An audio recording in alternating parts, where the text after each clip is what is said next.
Hello and welcome to Bio Territory. कैसे हैं आप सब? I hope you all are doing great. और आज हम लोग स्टार्ट कर रहे हैं पॉलीमरेज चेन रिएक्शन, जो कि बहुत ही शानदार, बहुत ही इंपॉर्टेंट टॉपिक है सभी लाइफ साइंस स्ट्रीम्स के बच्चों के लिए। तो सबसे पहले हम ये जानेंगे कि पीसीआर दिया किसने था। It was given by Kary Mullis. Kary Mullis ने पीसीआर टेक्निक को इन्वेंट करा था और इस टेक्निक का रोल क्या था? To get the multiple copies of desired gene. इस टेक्निक की मदद से हम जब ये पूरा समझ लेंगे, हम ये जान जाएंगे कि हम मल्टीपल कॉपीज मतलब हम millions and billions of copies बना सकते हैं अपने डिजायर्ड जीन्स की या जीन ऑफ इंटरेस्ट की। तो यहाँ पे हमें क्या क्या चीजें रिक्वायर्ड होती हैं? मटेरियल रिक्वायर्ड में हमारे पास होता है टारगेट डीएनए। अब टारगेट डीएनए क्या है? हम वो डीएनए सीक्वेंस को एक्सट्रैक्ट करते हैं, आइसोलेट करते हैं जिसमें हमारे जीन ऑफ इंटरेस्ट प्रेजेंट है। ठीक है, तो टारगेट डीएनए इज रिक्वायर्ड। उसके बाद अगर हम देखें तो हमारे पास होते हैं यहाँ पे ओलिगोन्यूक्लियोटाइड। अब ओलिगोन्यूक्लियोटाइड सीक्वेंसेस कैसे होते हैं? 15 टू 30 या 15 टू 50 न्यूक्लियोटाइड के ऐसे सीक्वेंसेस होते हैं, स्मॉल सीक्वेंसेस होते हैं जो कि क्या कर रहे हैं? जो काम करते हैं कॉम्प्लीमेंट्री स्ट्रैंड बनाने में। ठीक है, अब ये क्या होता है बेसिकली? ये ओलिगोन्यूक्लियोटाइड हमारे क्या होते हैं? प्राइमर्स की तरह काम करते हैं। और थर्ड होता है हमारा थर्मोस्टेबल पॉलीमरेज। थर्मोस्टेबल पॉलीमरेज क्या है? ये वो एंजाइम्स है जो सिंथेसिस, डीएनए सिंथेसिस में हेल्प करेंगे। और थर्मोस्टेबल इसलिए क्योंकि यहाँ पे इनको हाई टेम्परेचर, हम यहाँ पे देखेंगे अभी कि टेम्परेचर्स का बहुत इंपॉर्टेंट रोल है। तो जब हमारा न्यू स्ट्रैंड सिंथेसाइज होगा तो हम यहाँ पे जो पॉलीमरेज एंजाइम्स हैं वो थर्मोस्टेबल बैक्टीरिया से एक्सट्रैक्ट करते हैं, आइसोलेट करते हैं, जो कि होता है थर्मस एक्वेटिकस, और शॉर्ट में हम उसको लिखते हैं टैक। ठीक है, तो ये हो गए हमारे मटीरियल्स जो कि हमें रिक्वायर्ड है फॉर पीसीआर। अब पीसीआर के अगर हम स्टेप्स देखें, यहाँ पे इसकी वर्किंग देखें, तो सबसे पहले जो हमारा टारगेट स्ट्रैंड है हम उसको अगर देखें डीएनए रेप्लिकेशंस की तरह, तो प्रोसेस सेम है। ठीक है, तो सिमिलरली हमने क्या करा कि जो हमारे पास एक पेरेंटल स्ट्रैंड था ना, हमारे पास जो पेरेंटल स्ट्रैंड था, उस पेरेंटल स्ट्रैंड को हमने सबसे पहले क्या करा? डीनेचर कर दिया। डीनेचर करने के लिए हमने क्या करा? हमने टेम्परेचर बढ़ाया। फ्रॉम 90 टू 95 डिग्री सेल्सियस के बीच में हम टेम्परेचर को इंक्रीज करते हैं और डबल स्टैंडर्ड डीएनए जो होता है इट गेट सेपरेटेड। ये जो हमारा डीएनए आप देख पा रहे हैं, ये टारगेट डीएनए है।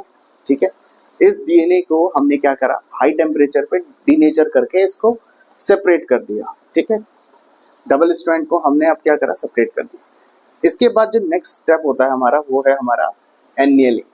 एनियलिंग में क्या होता है? हम टेम्परेचर को अगेन डिक्रीज करते हैं up to 50 to 60 degree Celsius. जब हम ये एनियलिंग प्रोसेस कर रहे होते हैं, जब हम कूल डाउन कर रहे हैं, तो यहाँ पे हम क्या करते हैं? प्राइमर्स ऐड करते हैं। Primers are introduced. अब प्राइमर्स का काम क्या होता है? प्राइमर्स यही हमारे जो ओलिगोन्यूक्लियोटाइड्स है, 15 टू 30 न्यूक्लियोटाइड्स, हम इनको इंसर्ट करते हैं किस स्टेज पे? जब हमें एनियलिंग करना है। एनियलिंग बेसिकली क्या है? जब हमारे जो डबल स्ट्रैंड है जो सेग्रीगेट करे, सेपरेट हुए हैं, सिंगल स्ट्रैंड हो गए। अब प्राइमर्स क्या करेंगे? ये ओलिगोन्यूक्लियोटाइड इसको कॉम्प्लीमेंट्री सीक्वेंसेस प्रोवाइड करेंगे। ठीक है, जो दोनों हमारे स्ट्रैंड सेपरेट हो गए, इनको कॉम्प्लीमेंट्री सीक्वेंसेस प्रोवाइड करेंगे इन द अपोजिट डायरेक्शन। ठीक है, अब इसका मूवमेंट जो है, ये मूवमेंट इसका इसलिए है क्योंकि इसके जो 3 प्राइम एंड होते हैं वो हाइड्रोक्सिल ग्रुप प्रेजेंट होते हैं, राइट?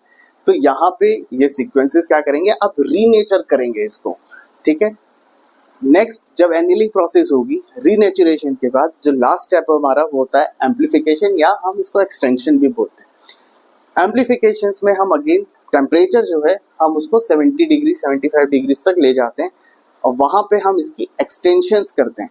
एक्सटेंशन करने में हम क्या कर रहे हैं? जो हम पॉलीमरेज यूज कर रहे हैं वो हम एक्सट्रैक्ट किससे कर रहे हैं? थर्मस एक्वेटिकस से, जो कि थर्मोस्टेबल बैक्टीरिया है, थर्मोफिलिक इन नेचर है, जो रेजिस्ट कर सकता है टेम्परेचर, हाई टेम्परेचर को up to 70 to 75 degree Celsius resist कर सकता है। तो यहाँ पे जब एक्सटेंशन हुई तो जो हमारे प्राइमर्स हैं जिनमें कॉम्प्लीमेंट्री सीक्वेंस है along with the tag polymerase, वो क्या करेंगे? ये सीक्वेंसेस को कंप्लीट करेंगे। अब हमने क्या करा? डबल स्ट्रैंड पेरेंटल स्ट्रैंड था, सेपरेट करा, उसको कॉम्प्लीमेंट्री सीक्वेंसेस प्रोवाइड करे along with the primers and tag polymerase, और हमें क्या मिल गया? एक पेरेंटल स्ट्रैंड से हमें 2 स्ट्रैंड मिल गए। तो ये क्या हो गई? हमारी एक राउंड ऑफ साइकिल हो गई। अब एक राउंड ऑफ साइकिल्स में हमने देखा डीनेचुरेशन, एनियलिंग एंड एम्प्लीफिकेशन, ये 3 स्टेप्स हुए। ऐसे ही हम ये जो साइकिल है, इसको नंबर ऑफ टाइम्स में अगर रिपीट करते रहेंगे तो हमें विद इन फ्यू मिनट या हम कह सकते हैं विद इन एन आवर हम इसमें बिलियंस कॉपीज जनरेट कर सकते हैं। और हम इसको डिनोट कैसे करते हैं, 2 to the power n, ठीक है।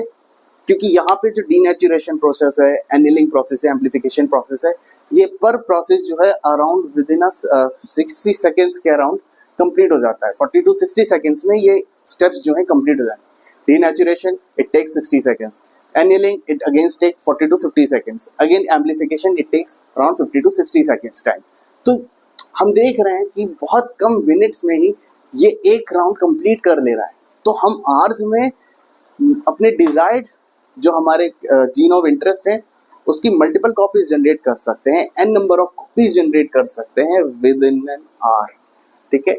तो पॉलीमरेज चेन रिएक्शन की ये क्या है, ये एक खासियत है, ये इसका एक एडवांटेज है कि हम इसमें डिजायर्ड जीन्स की, अपने जीन ऑफ इंटरेस्ट की मल्टीपल कॉपीज जनरेट कर सकते हैं by following these steps, and these are the things which are required to perform this technique. I hope ये टॉपिक आप लोगों को क्लियर हुआ होगा, आपको पीसीआर टेक्निक के बारे में चीजें पता चल गई होंगी, और वीडियो अच्छा लगा हो तो लाइक शेयर सब्सक्राइब जरूर कीजिएगा।